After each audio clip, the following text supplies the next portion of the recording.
Болнички згради и лекари има, ама се случува во еден град да се вработени десетина хирурзи, а да нема анестезиолог, а без него операции нема.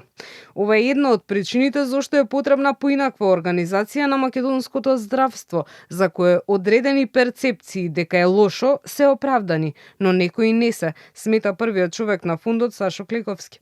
Неговиот став е дека со парите и кадарот што сега ги има здравството треба да се направи реорганизација и способување на болниците во внатрешноста, од каде сега се препраќаат пациенти во Скопје и за рутински операции.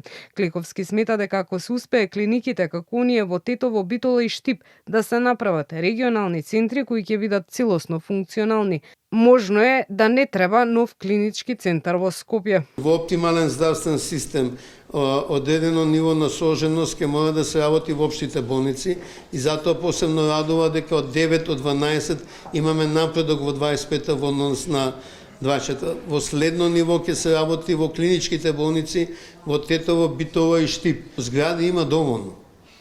Во услови каде што бројот на вработени во јавното здравство од 18.000 во 24-та се зголеми на 18.900. Останува да многу подобро се организираме. Значи, јас често ги давам примерите, во Кумано има 25 хирурзи, нема анестезиолог. Анализата на фондот за хоспитализација покажува дека лани низ болничките соби минале повеќе од 194.000 пациенти и во просек лежале по околу 5 денови. Раст на хоспитализациите во споредба со последните неколку години се бележи за болестите на очи и за мускулоскелетарниот систем. Имаме пат во 25-та на хоспитализација од 3% за циркулаторни или кардиоваскуларни болести. Треба да видиме дали е тоа тренд на намалување на овие болести, што би не израдувало ако е така.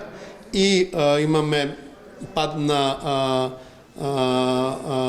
хоспитализациите поврзани со бременост и породување од 7,5%. Иако минаа месеци по најавата дека лековите против згручување на крвта, популарно познати како клексани, ќе можат да се земаат од аптека со рецепт, ова се уште не се случи.